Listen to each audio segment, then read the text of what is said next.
నమస్తే, welcome to 99 TV. Iran విదేశాంగ మంత్రి అబ్బాస్ అరాక్చి ఒక సంచలన ప్రకటన చేశారు.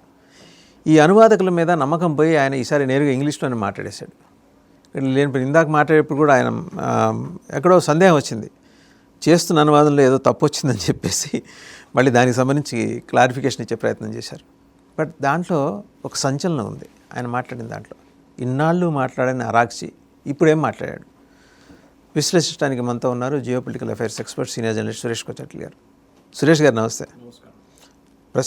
ప్రెస్ కాన్ఫరెన్స్ బహుశా అడ్రస్ చేయడం ఇది ఈ మధ్యకాలంలో ఇది మొదటిసారేమో అబ్బాస్ అరాక్చి. పీస్ టాక్స్ జరిగిన తర్వాత మొదలైన తర్వాత ఇప్పుడు ఫస్ట్ టైం చేస్తున్నారు. చక్కటి ఇంగ్లీష్ ఉచ్చారణతో బాగానే మాట్లాడాడు. ఎప్పటి నుంచి ఆయన ఫస్ట్ ఒబామా టైం నుంచి నెగోషియేటింగ్ టీంలో గుడ్ నెగోషియేటర్ ఆయన and tough negotiator, very tough. చాలా బాగా న్యూక్లియర్ డీల్ నెగోషియేట్ చేయడం అంటే తమాషా కాదు. 2 సంవత్సరాలు నెగోషియేట్ చేశారు. ఇది జరగడానికి కారణం ఏంటంటే ఇప్పుడు ఒక సీజ్ ఫైర్ ఉంది టెక్నికలీ 60 రోజులది పీస్ డీల్స్ MOU సైన్ చేసిన తర్వాత. కానీ మొన్న రాత్రి IRGC వాళ్ళు, స్పెసిఫిక్లీ IRGC వాళ్ళు కంట్రోల్ చేసి ఎవరు కొట్టారని తెలియదు కానీ ఒక సింగపూర్ షిప్, కంటైనర్ షిప్ మీద దాడి చేశారు డ్రోన్తో. షిప్ చాలా డ్యామేజ్ జరిగింది కానీ అది ఇట్స్ ప్రొసీడింగ్ ఆన్. అది ఎక్కడికి వెళ్తుందో తెలియదు. సింగపూర్ ఫ్లాగ్డ్ షిప్ అది. సింగపూర్ ఫ్లాగ్ షిప్ ఎక్కడైనా వెళ్ళొచ్చు. సో దాని డ్యామేజ్ జరిగింది. కానీ దాని తర్వాత ప్రెసిడెంట్ ట్రంప్ నిన్న రాత్రి యూఎస్లో అనౌన్స్ చేశారంటే 4 డ్రోన్లు కొట్టారు ఇరాన్. దాంట్లో 3ని మేము అడ్డుకున్నాం, we have brought it down. ఒకటి సింగపూర్ షిప్ మీద వెళ్ళి కొట్టింది. సో దాని తర్వాత ఆయన అడిగారు ప్రెసిడెంట్ ట్రంప్ దగ్గర, మీరు ఏం చేయబోతున్నారు అని అడిగారు రిపోర్టర్స్. మీరు చూడండి అని చెప్పారు.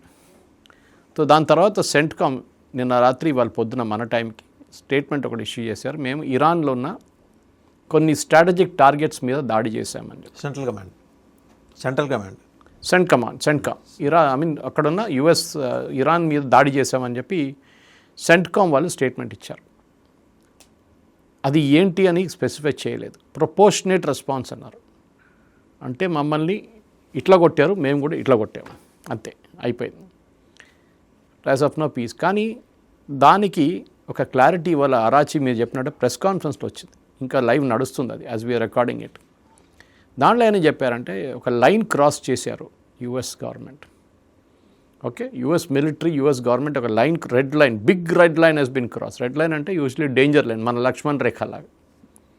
ఏంటది? న్యూక్లియర్ అసెట్ మీద కొట్టారు. మేము నాన్ ప్రొలిఫరేషన్ ట్రీటీ సైన్ చేశాము. ఈవెంట్ ఆన్ రికార్డ్ కదండి, ఈవెంట్ ఆన్ రికార్డ్. ఇప్పుడు దాకా ఈ మాట బయట రాలేదు. US also didn't specify. కానీ అరాచీ చెప్తున్నారు, మేము NPT సైన్ చేసిన వాళ్ళం, మా మీద దాడి చేయడం ఏంటి, అది కూడా న్యూక్లియర్ అసెట్ మీద దాడి చేయడం అంటే యునైటెడ్ నేషన్స్ చార్టర్ని వైలేట్ చేస్తున్నారు అని చెప్పారు చాలా క్లియర్గా. సో ఏం జరిగింది మనకి ఇప్పుడు తెలియదు వాసుదేవన్ గారు. నేను తెలుసుకోవాలంటే బహుశా USA చెప్పాలి మేము దేన్ని కొట్టాము ఇవాళ దాకా. అంటే ఒక న్యూక్లియర్ అసెట్ని కొట్టడం అంత ఈజీ కాదు, డేంజరస్ కూడా చాలా మటుకు. మనం పాకిస్తాన్తో జరిగిన ఆపరేషన్ సింధూర్ టైంలో మనం కిరాణా హిల్స్ని కొట్టాం. కిరాణా హిల్స్ కదండి కొట్టింది, మనం పెరిఫెరల్ కొట్టాం. ఈ మెయిన్ కొట్టకూడదు ఎప్పుడు, చాలా డేంజరస్, మనకు కూడా డేంజర్ అది. ఎందుకంటే 1000 కిలోమీటర్ దాకా 2000 కిలోమీటర్ దాకా ఇంపాక్ట్ ఉంటుంది, రేడియేషన్ ఉంటుంది. సో మనం కొట్టింది ఆ ఎంట్రన్స్లో కొట్టాం, కొలాప్స్ అయిపోయింది ఎంట్రన్స్ అంతా. లాస్ట్ జూలైలో US బాంబ్ చేసినప్పుడు కూడా అదే చేశారు వాళ్ళు. B2 బాంబర్స్ యూస్ చేసినప్పుడు వాళ్ళు మౌంటైన్ కింద ఉంది, దాన్ని కొట్టారు వాళ్ళు. కానీ రేడియేషన్ ఏం బయటికి రాలేదు, బికాజ్ IAEA వాళ్ళు కన్ఫర్మ్ చేశారు రేడియేషన్ ఏం రాలేదు బయటికి. ఇప్పుడు జరిగిన ఈ దాంట్లో ప్రెసిడెంట్ ట్రంప్ అనౌన్స్ చేసిన తర్వాత, ఈ బాంబింగ్ జరిగిన తర్వాత, సెంట్కామ్ వాళ్ళు అనౌన్స్ చేసిన తర్వాత, ఇప్పుడు అరాచీ చేసిన ప్రెస్ కాన్ఫరెన్స్ తర్వాత మనం చూడాల్సిందంటే ఈ సీజ్ ఫైర్ అనేది, ఈ MOU అని చెప్పేది ఉందా లేదా. ఎందుకంటే Araghchi is travelling today to Russia. ఇవాళ యాజ్ వీ స్పీక్ మన రికార్డింగ్ నడుస్తున్నప్పుడు ఇవాళ సాయంత్రం ఆయన రష్యాకి వెళ్తున్నారు. రేపు పుటిన్తో మీటింగ్ ఉంది ఆయనకి. ఆలోచించండి, ఇక్కడ US మాట్లాడుతున్నారు, అక్కడ పుటిన్తో కలవడానికి వెళ్తున్నారు. ఇరాన్ గేమ్ ఆడుతున్నారు అనమాట. ఇది ఇజ్రాయెల్ ఎప్పుడో వార్నింగ్ ఇచ్చారు, ఇరాన్ని మీరు బిలీవ్ చేయలేరు, దీనికన్నా ముందు కూడా వాళ్ళు ఇట్లానే ఆటలు ఆడారు, ఇంకా ఆడుతారు. ఇంకోటి ఏంటంటే ఇరాన్లో కూడా ఒక పవర్ స్ట్రగుల్ నడుస్తుంది. ఒకవైపు పెస్కేషియాన్ వీళ్ళు, అరాచీ, గాలిబాఫ్ వీళ్ళందరూ ఉన్నారు. ఇంకొక వైపు IRGC ఉన్నారు. IRGC స్ట్రెయిట్ ఆఫ్ హార్మోస్ని కంట్రోల్ చేస్తున్నారు ఇప్పుడు కూడా. వాళ్ళేమంటున్నారు, స్ట్రెయిట్ ఆఫ్ హార్మోస్లో ఇప్పుడు ఒక కొత్త రూట్ వేశారు UN వాళ్ళు, అండర్ US ప్రెషర్.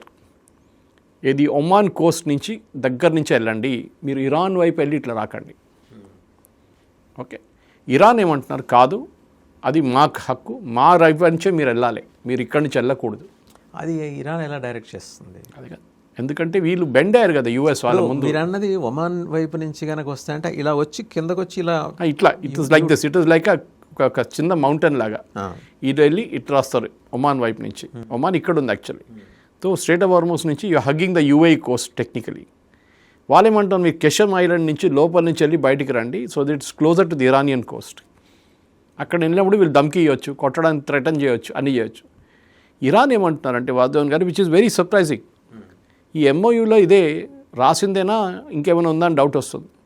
ఇరాన్ ఏమంటున్నారు, ఈ ఎంఓయూలో, and I'm specifically reading from that note, వాళ్ళు పెట్టిన నోట్ నుంచి, దట్ స్ట్రేట్ ఆఫ్ హార్మోస్లో మేము మా ఎంఓయూ ప్రకారం, అంటే మెమరాండమ్ ఆఫ్ అండర్స్టాండింగ్ ప్రకారం, మేము షిప్స్ని ఛార్జ్ చేయవచ్చు 60 రోజుల తర్వాత. 60 డేస్కి ఇప్పుడు సీజ్ ఫైర్ ఫైల్ చేశారు కదా ఎంఓయూ, దాంతో 60 రోజుల తర్వాత మేము ఒమాన్ ఇద్దరు కలిసి we will decide on the fee. ఇప్పుడు మనం దీనికన్నా ముందు కూడా డిబేట్ చేసాం, ఫీ ఎందుకు ఛార్జ్ చేసి, ఫీ ఛార్జ్ చేయాలంటే మీరు ఏదైనా పని చేయాలి. వీళ్ళేమంటున్నారు, ఈ షిప్లన్నీ పోతూ పోతూ పొల్యూషన్ ఉంది స్ట్రేట్ ఆఫ్ హార్మోస్లో, దాన్ని మేము క్లీనప్ చేయాలి కదా, మాకు డబ్బులు అవుతుంది, మా ఫిషర్మెన్ ఫిష్ పట్టుకుంటారు అక్కడ, మాకు ప్రాబ్లం అవుతుంది, సో మేము దీన్ని క్లీనప్ చేయాల్సి వస్తుంది. ఓకే, బిలీవ్ చేయొచ్చు అప్పుడు కూడా. కానీ ఫీజు ఎందుకు దానికి, అదే అర్థం కావట్లేదు. ఒమాన్తో మాట్లాడేమంటారు, దీనికన్నా ముందు ఒమాన్కి యూఎస్ వార్నింగ్ ఇచ్చారు, మీరు గిట్ట ఇరాన్తో ఏదైనా డీల్ పెట్టుకుంటే మిమ్మల్ని కూడా చూసుకుంటాం మేమని చెప్పేసి. ఓకే, ప్రెసిడెంట్ ట్రంప్ అప్పుడు వార్నింగ్ ఇచ్చారు. ఇప్పుడు అరాచీ అంటున్నాడు, మాకు తెలియదు నెగోసియేషన్స్ ఉంటుందా లేదా అని చెప్పేసి. నెగోసియేషన్స్ అంతా ఆగిపోయింది కంప్లీట్గా. ఇప్పుడుగా ఆ రోజు స్విట్జర్లాండ్ జరిగిన తర్వాత ఏం జరగలేదు, అది ఓన్లీ ఫోటోలు తీయడానికి వీడియోలు తీయడానికి వచ్చారు ఆ రోజు అక్కడ, దాని తర్వాత ఏం జరగట్లేదు. యూఎస్లో కూడా చాలా పెద్ద పుష్ బ్యాక్ ఉంది, ప్రెసిడెంట్ ట్రంప్ వ్యతిరేకంగా, జేడీ వ్యాన్స్ వ్యతిరేకంగా చాలా మటుకు అక్కడ క్యాంపెయిన్ నడుస్తుంది. అది కాకుండా ఇజ్రాయెల్ ఏమంటున్నారు, మాకు దీంతో సంబంధమే లేదు, మేము అక్కడ హెజ్బుల్లాని కొడుతున్నాం. నిన్న ఇంకొక పెద్ద న్యూస్ వచ్చింది వాసుదేవన్ గారు, అది మన మీడియాలో కూడా రాలేదు ఎక్కువ, అంటే మన వెర్నాక్యులర్ మీడియాలో రాలేదు, తెలుగు మీడియాలో రాలేదు. ఏంటి, ఇజ్రాయెల్, యుఎస్, లెబనాన్ నిన్న ఒక ఒప్పందానికి వచ్చారు. ఏంటి, లెబనీస్ ఆర్మీ సౌత్ లెబనాన్లో వచ్చేస్తారు. ఈ లెబనీస్ ఆర్మీ అనేది అసలు లేదు, వాళ్ళ ఆయుధాలు లేవు. ఇప్పుడు యూఎస్ ఏమంటారు, ఆయుధాలన్నీ మేము ఇస్తాము, లెబనీస్ ఆర్మీ సౌత్ లెబనాన్కి రావాలి, ఇజ్రాయెల్ అక్కడి నుంచి కొన్ని స్పాట్స్ నుంచి మూవ్ అయిపోతారు. లెబనీస్ ఆర్మీ హెజ్బుల్లాని డిసార్మ్ చేయాలంట, అంటే వాళ్ళ దగ్గర పని కాదు కదా వాళ్ళు హెజ్బుల్లా అంటే వీరెవడు, మేము సివిల్ వార్ స్టార్ట్ చేస్తూ ఉంటున్నాం. స్టార్ట్ అయింది బేరూట్లో, మనం మాట్లాడుతున్నప్పుడు బేరూట్లో పెద్ద ప్రొటెస్ట్ నడుస్తుంది, హెజ్బుల్లా వాళ్ళు చెప్పిస్తున్నారు అక్కడున్న ప్రజలతో, ఎవరు షియా వాళ్ళతో. ఓకే, వాళ్ళతోని చేస్తున్నారు, ప్రొసెషన్ తీసి అది తీసి గొడవ చేస్తున్నారు వాళ్ళు అక్కడ. వాళ్ళేమంటున్నారు, మీరెవరు మమ్మల్ని డిసార్మ్ చేయడానికి, లెబనీస్ ఆర్మీ, మీరు అసలు మేము కొడితే ఒక్కరోజు కూడా మీరు ఉండలేరు.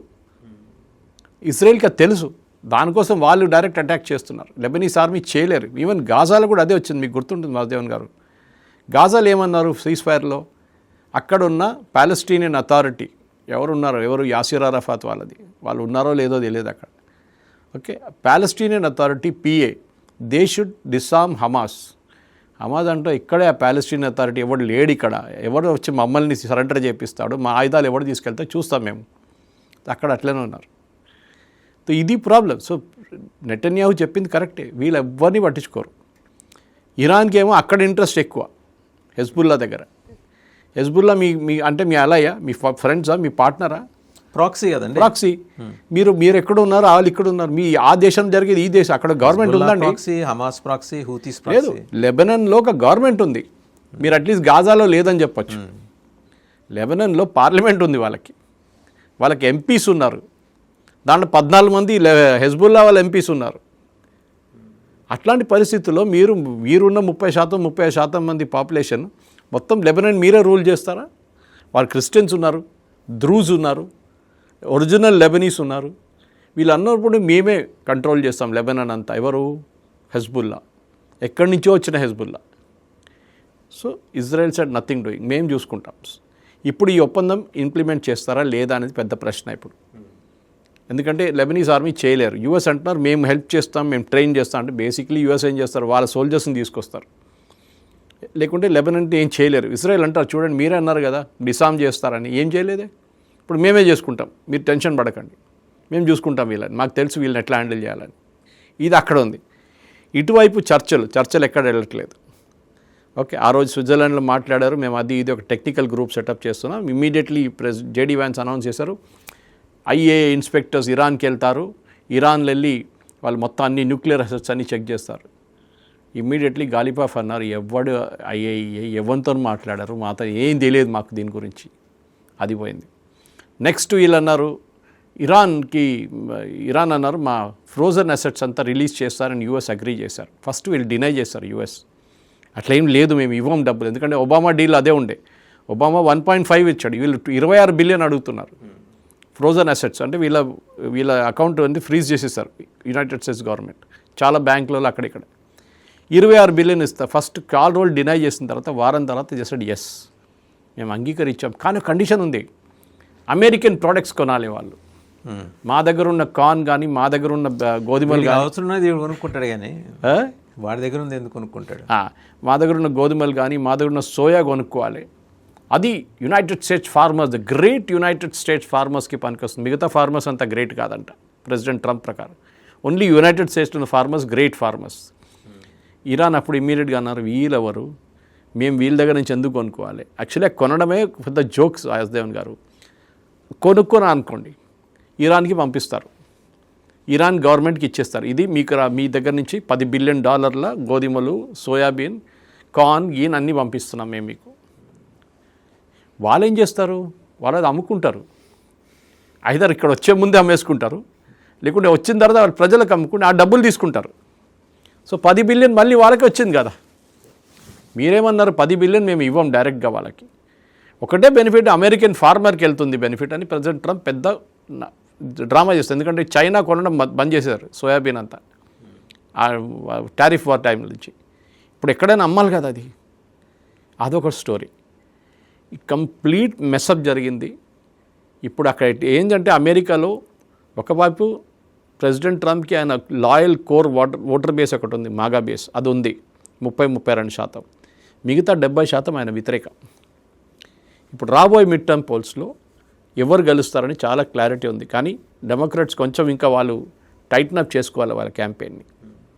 కానీ ఓవరాల్ మీరు చూస్తే ఇప్పుడు ఈ యుద్ధం ఉందంటే ఉంది, సీజ్ ఫైర్ ఉందంటే ఉంది, టాక్స్ నడుస్తుందంటే అది కూడా ఉంది, కానీ ఏం క్లారిటీ లేదు ఎక్కడ.